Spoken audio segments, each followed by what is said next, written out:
본문을 바탕으로 오늘 들어야 합니다라는 제목으로 하나님 말씀 증거하겠습니다. 우리의 신앙생활이 힘이 있고 신앙생활이 기쁨이 있고 또 능력이 넘치기 위해서 꼭 필요한 것이 있습니다. 그것은 바로 믿음입니다. 너무 당연한 말이죠. 히브리서 11장 6절에도 믿음이 없이는 하나님을 기쁘시게 못하나니라고 말하고 있습니다. 믿음이 있어야 하나님을 기쁘시게 할 수 있습니다. 그 이유는 하나님을 향한 올바른 믿음이 있다면 우리는 하나님께 무엇을 하겠습니까? 순종을 하게 됩니다. 올바른 믿음은 순종을 가져다 줍니다. 그런 믿음의 순종이 하나님을 기쁘시게 하는 거죠.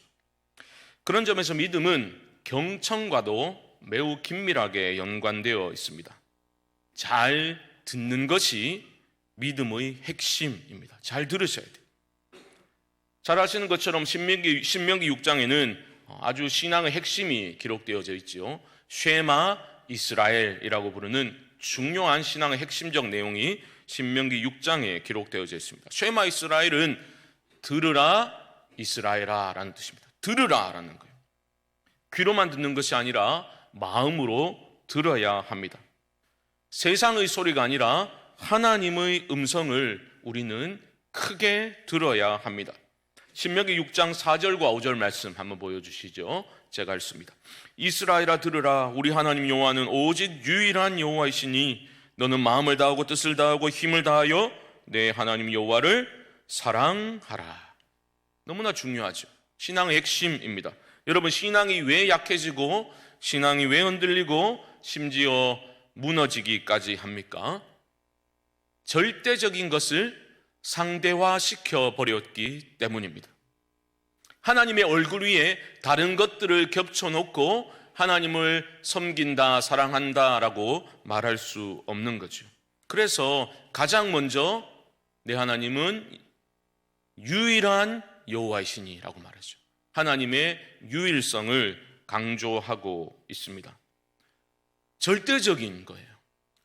하나님 외에 다른 것들이 그 자리를 대신할 수 있다라고 상대화시켜버리면 신앙은 힘을 잃게 됩니다. 생각해 보십시오. 하나님이 우리 인생의 목마름을 해결해 줄 수 있는 근원적인 생명의 샘이다. 그것을 놓쳐버리게 되면 다른 샘을 파서 우리 인생의 목마름을 해결받을 수 있다라고 생각할 때, 상대화시켜버릴 때 신앙은 무너지는 겁니다. 그런 면에서 예수님은 너희가 하나님과 재물을 겸하여 섬길 수 없느니라 라고 말씀하셨죠. 매우 중요합니다. 하나님 외에 다른 것들이 대체할 수 있다라고 믿는 순간 그것은 거짓된 신앙이 되어버리는 겁니다. 여러분, 믿음의 순종이 신앙의 핵심이라면 그 신앙의 대상이 우리에게 더 이상 절대적인 믿음의 대상이 되지 않는다라고 생각해 보십시오. 그것은 더 이상 신앙이 아닙니다.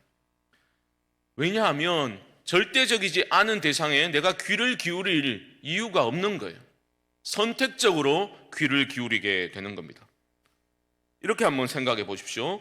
우리가 전혀 말이 통하지 않는 외국으로 여행을 갔다라고 한번 상상해 보십시오. 현지 가이드가 안내하는 말에 우리는 귀를 쫑긋 세우고 그 말을 경청하게 되겠죠. 그 가이드가 하는 말을 무슨 제가 주일 주보 광고하듯 할 때 듣는 것처럼 글에 들어가지고는 큰일 날 겁니다. 외국 나가면 잘 들어야 되죠. 특별히 가이드가 이거는 정말 조심해야 됩니다, 주의해야 됩니다라고 말을 한다면 더욱더 귀를 기울여 경청해야 합니다. 저도 예전에 제자 훈련 받고 마지막으로 일본으로 저희 팀은 전도 여행을 가게 됐는데요, 저희 팀의 일본인 지체의 말에 정말 경청을 했습니다. 특별히 영어가 잘 통하지 않는 그런 시골 동네로 전도를 하러 내려가게 되면 그 가이드를 향한, 우리 일본인 지체를 향한 그 의존도는 극에 달하게 되는 거죠.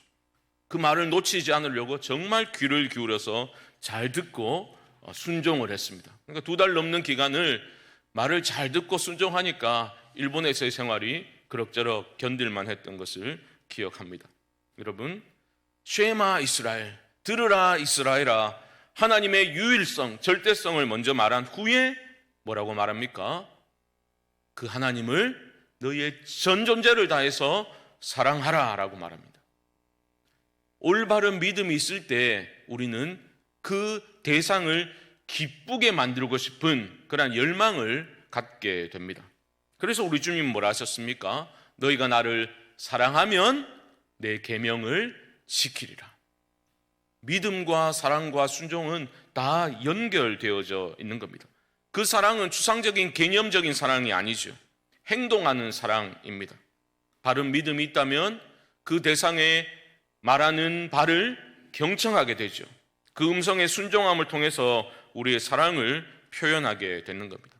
다시 강조드리지만 여러분 이것을 기억하셔야 되는데요. 믿음의 핵심은 잘 듣는 것이다 라는 겁니다. 이것을 쉐마 신앙이라고도 표현할 수 있을 겁니다. 우리 주님도 공생의 사역을 하시면서 귀 있는 자는 들을지어다 말씀하셨죠. 듣는 것이 중요하다 주님은 강조하셨습니다. 마음의 귀를 열어서 그 음성을 들어야 합니다. 말씀이 마음에 새겨질 때에 우리는 세상의 소리보다 하나님의 음성을 크게 들을 수 있습니다. 여러분 하나님 음성이 크게 들려야 신앙생활에 승리가 있는 거죠. 사울의 경우를 생각해 보십시오. 사울이 처음에 이스라엘의 왕으로 선택받았을 때 그는 숨었습니다. 왜 숨었습니까? 겸손했기 때문입니다. 내가 그럴 자격이 없다고 두려웠기 때문에 그는 숨었습니다. 하지만 시간이 흘러가면서 그는 점점 마음이 부풀어 오르게 되었죠. 교만해졌습니다. 하나님의 음성보다 사람들의 소리에 더 신경을 쓰고 더 크게 소리를 듣게 됩니다. 그리고 자신의 내면에서 올라오는 욕망과 욕심의 소리와 또 두려움의 소리가 하나님의 말씀보다 더 크게 들리게 되었습니다. 그래서 결국은 불순종의 길을 걷게 되었던 것 아닙니까? 아말렉을 진멸하라. 하나님이 분명히 주신 명령, 말씀이었습니다. 그런데 그 말씀을 청종하지 않았습니다. 자기 욕심대로 또 온갖 핑계를 대면서 거역을 했지요. 그러면서 사무엘이 와서 이게 뭐냐라고 했을 때 뭐라 했습니까? 하나님 좋게 해드리려고 그렇게 한 거라고. 하나님 드리려고 그런 거라고. 뻔뻔하게 그런 말을 할 수 있었던 겁니다. 그때 사무엘이 사울을 향해서 무엇이라 말했습니까? 여러분 잘 아시는 말씀이죠. 사무엘상 15장 22절 말씀 우리 한번 함께 읽어봅시다. 시작. 사무엘이 이르되 여호와께서 번제와 다른 제사를 그의 목소리를 청종하는 것을 좋아하심 같이 좋아하시겠나이까? 순종이 제사보다 낫고 듣는 것이 순양의 기름보다 나으니. 아멘. 순종과 듣는 것이 병치되어 나오고 있잖아요. 같은 거예요, 여러분. 순종은 잘 들을 때 이루어지는 겁니다. 그 순종이 잘 듣고 순종하는 것을 통해서 하나님이 영광을 받으시는 겁니다. 오늘 본문이 히브리서 3장 7절로 사실 4장 중반부까지 이어지는 것은 권면의 말씀이에요. 그 권면의 핵심은 뭐냐면 쉽게 말하면 유혹에 노출되어 있는 성도들을 향해서 히브리서 기자가 유대교로 돌아가면 안 된다라고 말하고 있는 거예요. 유대교로 돌아가면 안 된다. 그들은 예수 믿는다는 이유 하나 때문에 박해를 받고 있었거든요. 그러니까 유대교로 돌아가고 싶어 했던 겁니다. 그러면 안 된다라고 권면하고 있는 거예요. 끝까지 믿음으로 인내하여 너희는 안식에 들어가야 한다라고 말하고 있는 거죠. 어떻게 신앙생활을 해야 된다는 그것을 지금 말하고 있는 겁니다. 그런데 그저 막 윽박 찔러서 말하는 게 아니라 그 이유를 3장 1절로 6절을 통해서 히브리서 기자는 잘 알려주고 있습니다. 여기서 강조하는 바가 뭐냐면 여러분 그냥 단순하게 생각해 보십시오. 유대교, 기독교에서 유대교로 돌아가려고 해요. 그럼 무슨 말을 해줘야 되겠습니까? 야, 기독교가 유대교보다 훨씬 더 탁월한 거야. 그러니까 돌아가는 거는 어리석은 선택이야 라고 알려주면 됩니다. 그래서 히브리서 시작하면서 지금까지 히브리서 기자는 계속해서 예수 그리스도의 탁월성을 강조하였죠. 그 어떤 선지자보다 뛰어나시고 천사보다 뛰어난 분으로 모세보다 탁월한 분으로 그리스도를 계속해서 그렇게 소개하였던 겁니다. 예를 들어 볼까요? 히브리서 3장 5절 말씀 한번 보십시오. 5절 말씀 보시면 이렇게 말합니다. 또한 모세는 장래에 말할 것을 증언하기 위하여 하나님의 온 집에서 종으로서 신실하였고, 모세는 위대한 지도자였죠. 하지만 하나님의 집에서 그는 신실한 종이었다라고 말합니다. 하지만 그리스도는 어떻습니까? 6절은 이렇게 시작하죠. 그리스도는 하나님의 집을 맡은 아들로서 그와 같이 하셨으니. 모세는 신실한 종이었어요. 예수님은 하나님의 아들이었습니다. 그러니까 비교가 되는 거죠. 그러니까 유대교로 돌아가려는 어리석은 시도를 멈추고 예수 그리스도를 믿고 끝까지 인내함으로 안식에 들어가야 된다라고 말하고 있는 겁니다. 그런데 여러분 한번 생각해 보십시오. 여러분들이 그 당시 성도들이라고 생각해 보십시오. 예수 믿는다는 이유 때문에 박해를 받아요. 먹고 살기가 힘들어요. 사람들로부터 사회적으로 왕따를 당해요. 손가락질과 비난과 조롱을 받습니다. 그런데 유대교로 옛 종교로 돌아가면 보호받을 수 있어요. 그 당시 고대 사회에서 오래된 것들은 권위가 있었거든요. 유대교는 보호를 받는 종교였습니다. 그러니까 그냥 안전하게 편안하게 살고 싶은 유혹이 왜 생기지 않겠습니까? 우리도 비슷하리라 생각되어집니다. 우리의 신앙이 흔들리고 힘이 없는 이유는 여러 가지 이유가 있겠지만 다른 의지할 것들이 더 크게 보이기 때문 아니겠습니까? 유대교로 돌아가면 편안하고 안전하게 살 수 있다라는 것이 그들을 유혹했던 것처럼 우리 또한 예수님 믿고 이렇게 믿음으로 살 게 아니라 다른 길을 찾아볼 수도 있지 않겠는가? 이런 선택을 하면 우리가 더 행복하게, 안전하게, 풍요롭게 살 수도 있지 않겠나라는 생각이 올라올 때 우리의 믿음은 약해지게 되는 겁니다. 사울처럼 우리 내면에서 자꾸만 들려오는 그런 욕심의 소리, 두려움의 소리가 크게 들리게 되면 하나님의 음성이 묻혀버리게 되는 겁니다. 우리 모두가 이런 유혹에 여러분 노출되어 있음을 여러분 정직하게 보셔야 되는 거죠. 그럼 어떻게 하면 좋겠습니까? 히브리서 3장 1절 하반절에서는 이렇게 제시하고 있습니다. 예수를 깊이 생각하라. 우리 자신을 향해서 선포하는 마음으로 한번 따라해 볼까요? 예수를 깊이 생각하라. 깊이 생각하라. 아멘. 여러분, 예수를 깊이 생각하라 라는 말은 우리의 모든 생각을 예수 그리스도께 고정하라 라는 뜻입니다. 그래서 영어 NIV 번역은 fix라는 단어를 썼어요. Fix your thoughts on Jesus. fix는 단단히 고정하는 것 아닙니까? 그래 우리의 생각들을 예수님에게로 단단히 고정하라. 이게 바로 예수를 깊이 생각하라 라는 말의 의미입니다. 매우 중요하죠. 복의 근원이신 우리 주님을 굳게 믿지 못하고 다른 길이 있다고 믿는 순간, 즉 절대성이 상대화되는 순간 우리의 신앙은 힘을 잃는다 말씀드렸지 않습니까? 생각해 보십시오. 남편과 아내가 있습니다. 남편이 아내에게 마음과 생각이 고정되지 않는다면, 그리고 엉뚱한 대상에 관심을 주고 그렇게 계속 내버려 두게 되면 돌이킬 수 없는 비참한 결과로 이어지게 되겠죠. 생각을 고정해야 되는 거예요. 다른 소리가 크게 들리는 것이 아니라 우리 주님의 음성이 크게 들려야 그 영혼이 살아나게 되는 겁니다. 믿음의 순종을 통해서 우리가 주님과 깊은 사랑의 그 연합 관계에 들어가게 될 때에 우리의 영이 살아나죠. 우리의 영이 살아나야 우리의 삶이 살아나게 되는 겁니다. 사랑하는 성도 여러분, 어떻습니까? 우리는 예수를 깊이 생각하며 살아가고 있습니까?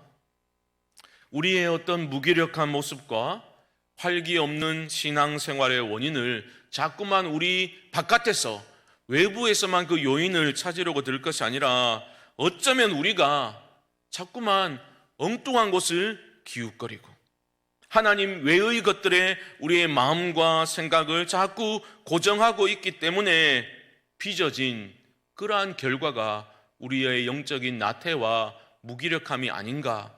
여러분 그런 생각은 해보시지 않으셨습니까?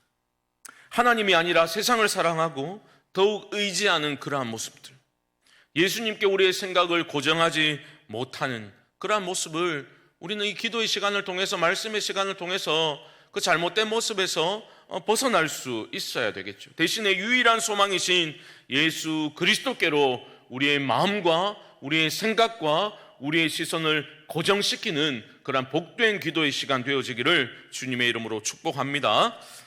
이처럼 예수님이 누구신지, 그리고 예수 그리스도 안에서 성도는 어떤 존재인지를 바로 알아야, 깨달아야 우리는 이 땅에서 어떤 삶을 살아야 되는지를 분명히 알 수 있게 됩니다. 히브리서 기자는 성도란 어떤 존재인가? 라는 질문에 이렇게 대답하고 있습니다. 성도란 하늘 본향을 향해 나아가는 순례자들이다 라는 것이 히브리서 기자가 들려주는 답변입니다. 여러분, 정처 없이 떠도는 나그네가 아니에요. 목적지를 분명히 확신하고 걸어가는 순례자들입니다. 그 목적지는 어디입니까? 바로 오늘 본문에 따르면 안식입니다. 안식.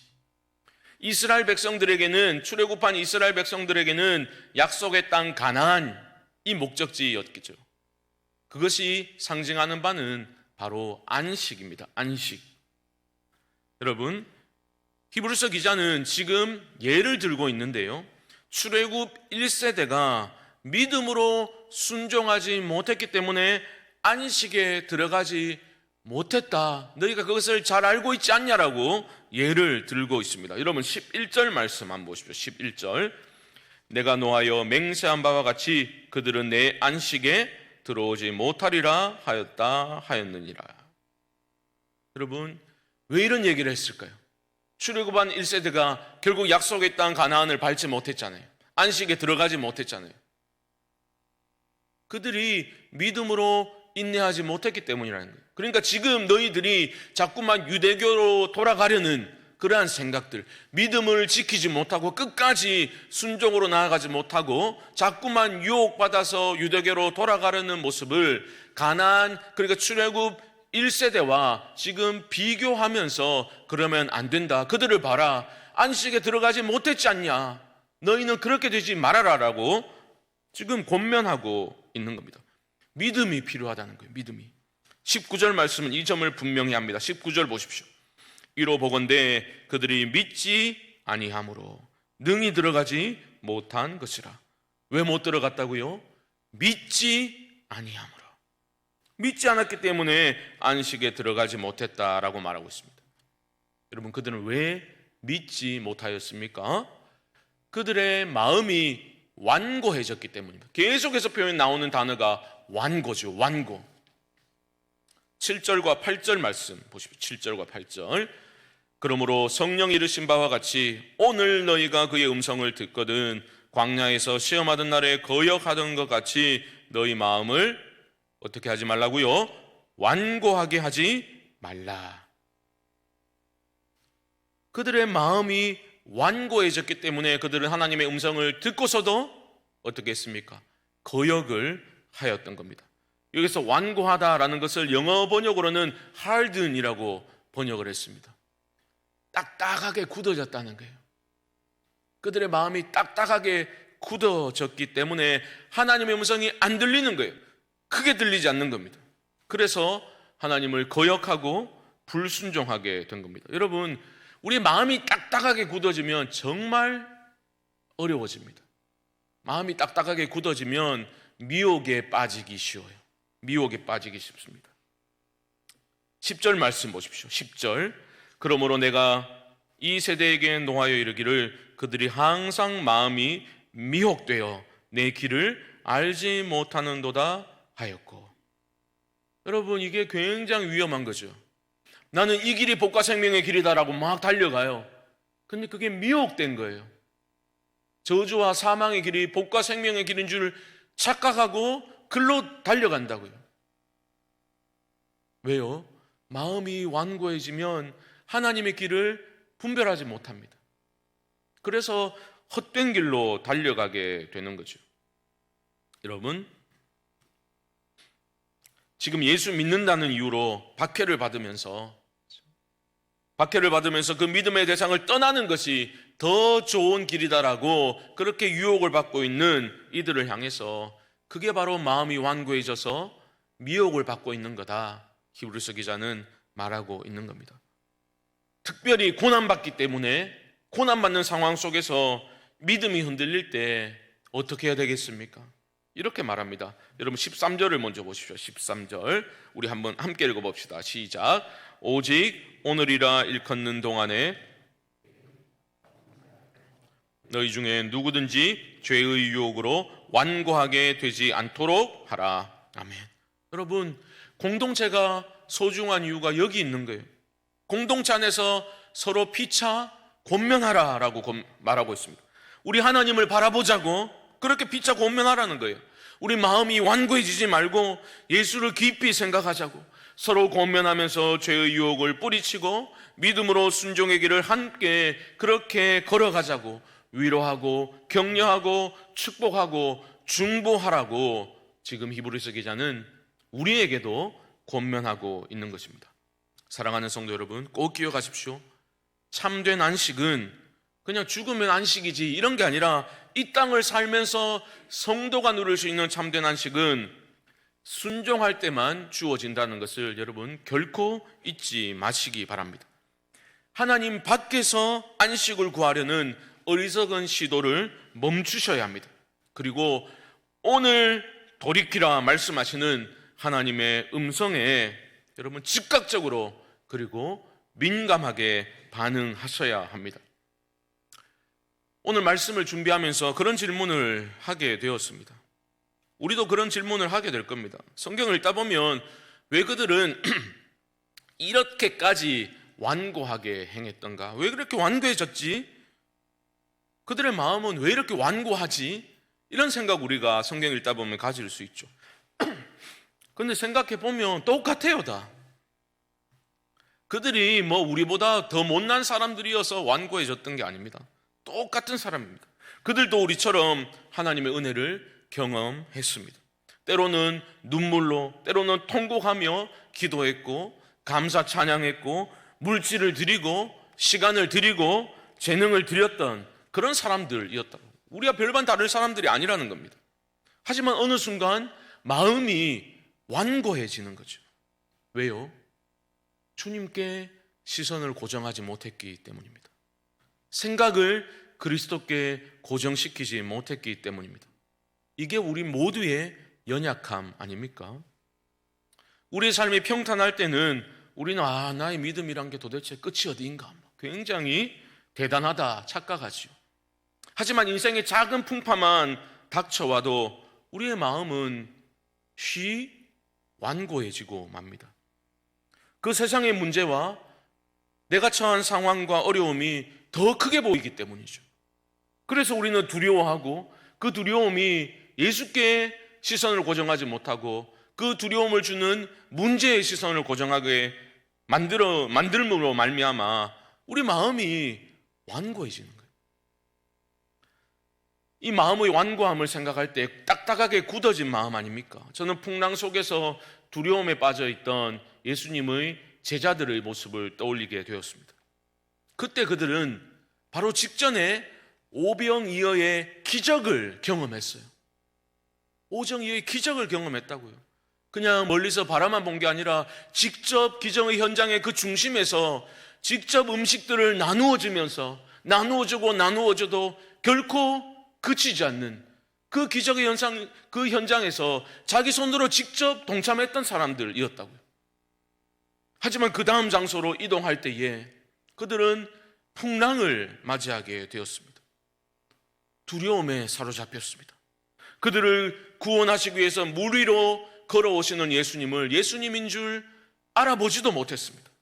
그래서 그들은 유령이다라고 소리치며 두려움에 사로잡혀 그렇게 난리를 쳤습니다. 예수님인지 알아보지도 못했다고요. 그때 배에 오르신 주님이 뭐라 하십니까? 안심하라, 내니 두려워하지 말라. 여러분, 이 기사를 마무리하면서 마가는 왜 제자들이 예수님을 알아보지도 못했을까? 왜 두려움에 그렇게 떨었을까? 그 제자들이 실패했던 원인을 그는 이렇게 분석하고 있습니다. 마가복음 6장 52절 말씀 보시죠. 이렇게 말합니다. 이는 그들이 그 떡 떼시던 일을 깨닫지 못하고 도리어 그 마음이 둔하여졌음이러라. 둔하여졌다라는 단어가 harden이에요. 완고해졌다라는 말입니다. 그들은 떡 떼시던 그 일, 그 기적, 주님이 기적의 주인공이시고 직접 체험했음에도 불구하고 그 풍랑에 그들의 시선과 마음이 고정되어 버렸습니다. 그래서 마음이 둔하여진 거예요. 딱딱하게 굳어진 거예요. 완고해진 겁니다. 그래서 실패하게 된 겁니다. 우리도 마찬가지 아닙니까? 우리 삶에 어려운 문제가 생기면 우리는 곁에 계신 예수님을 보지 못합니다. 예수님이신 줄 알아보지도 못할 때가 비일비재합니다. 왜요? 두렵기 때문입니다. 두렵기 때문에. 이게 참 아이러니컬한 게 인생의 풍요가 주어져요. 풍요가 주어지면 욕심에 매몰되기 때문에 예수님을 깊이 생각하지 못하죠. 인생의 풍랑이 닥쳐오면 또 두렵기 때문에 마음이 완고해져서 예수님께 시선과 마음을, 생각을 고정하지 못합니다. 이게 우리의 영적인 현 주소입니다.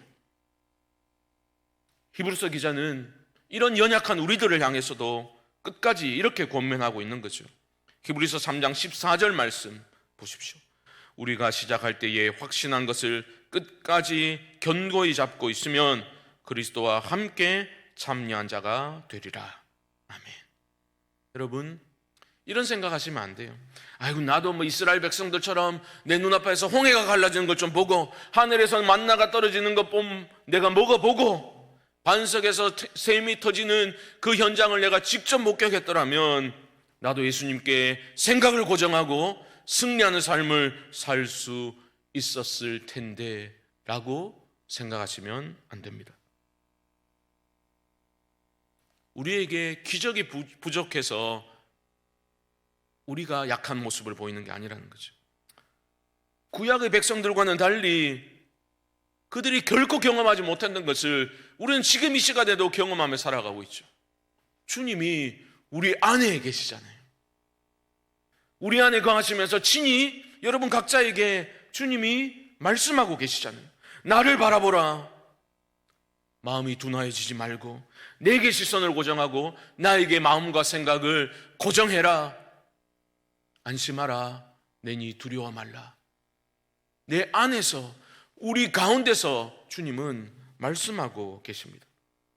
우리 안에 착한 일을 시작하신 그분께서 그리스도 예수의 날까지 온전케 하실 것을 우리는 믿고 나아갈 때에 하나님께서 우리를 영광과 거룩의 자리까지 인도해 가실 줄 믿습니다.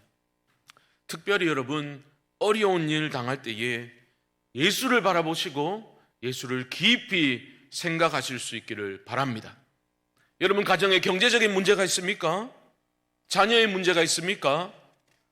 예수님께 생각을 고정시키십시오. 다른 해결책이 있다고 믿지 마시고 그 무엇보다 먼저 해야 될 것은 예수님께 나의 마음과 시선과 생각을 고정하는 겁니다. 여러분, 건강에 문제가 있으십니까? 그 무엇보다 먼저 예수님께 시선을 고정하십시오. 저는 우리 공동체 안에 중병으로 인해서 어려움을 겪는 분들이 소식이 들려올 때마다 참 마음이 아프고 무겁습니다. 잠시 후 기도 제목 때 나누겠지만, 동호 집사님 왔네요. 우리 사랑하는 우리 지휘자 우리 김동호 집사님도 암 판정을 받았거든요. 그래서 한 달 후에 수술 예정입니다. 놀란 분들도 많이 계실 텐데요. 제가 동호 집사님과 통화하면서 이제 언제쯤 이야기해야 되겠습니까? 이제 통화를 하면서 성도님들 기도해 주시면 좋지요. 굉장히 이제 긍정적으로 그렇게 동호 집사님이 반응을 했습니다.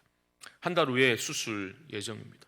저는 우리의 연약함을 인정하면서 동시에 모든 문제의 근원적인 해결을 주시는 그 예수님을 바라보는 그 집사님이 되도록 우리가 기도로 함께 해야 한다고 믿습니다. 김동호 집사님의 경우는 제가 계속해서 그 소식을 듣고 기도하는 제목은 이것입니다.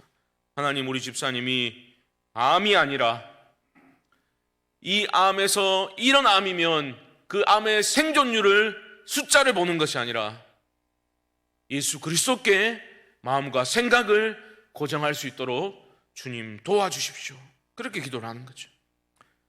암이 아니라 수치가 아니라 주님께 먼저 생각을 고정해야 합니다. 그때 안심하라, 내니 두려워하지 말라, 주님의 음성이 크게 들리게 되는 것입니다. 주님의 음성이 크게 들리면 여러분 소망이 일어나는 거예요. 저는 우리 모두가 이 밤에 기도할 때에 우리 주님의 음성이 크게 들리는 역사가 일어날 수 있기를 주님의 이름으로 축복합니다. 지금도 이 어려움의 풍랑 속에서 우리와 함께 하시는 주님을 여러분 깊이 만나는 이 기도의 시간이 되어야 할 것입니다. 오늘 여러분 각자에게 말씀하시는, 오늘 우리 성광교회에게 주시는 그 음성을 우리 모두가 청종하여서 사망 권세를 깨뜨리시고 승리하신 그 주님의 승리가 이미 우리에게 주어졌음을 우리가 믿음으로 선포하며 어떤 상황 속에서도 주님께 영광을 올려드리는 그런 복된 인생을 살아가는 우리 모두가 될 수 있기를, 그러한 우리 성광교회가 되어질 수 있기를 주님의 이름으로 간절히 축원드립니다.